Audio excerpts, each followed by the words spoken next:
आदाब। अहमद नदीम कासमी साहब की गज़ल आपकी समातों की नज़र। लबे खामोश से अफ़शां होगा, राज हर रंग में रुसवा होगा।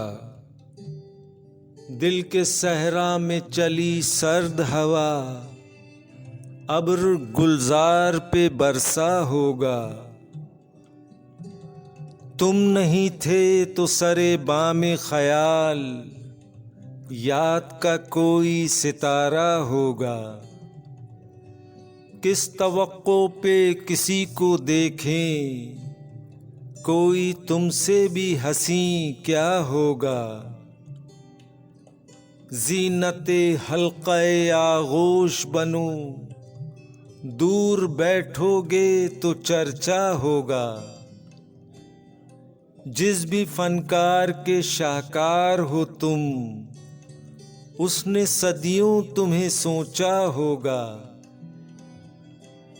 आज की रात भी तन्हा ही कटी, आज के दिन भी अंधेरा होगा।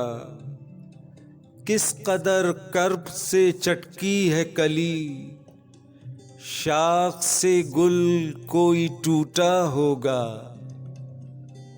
उम्र भर रोए फ़कत इस धुन में, रात भीगी तो उजाला होगा।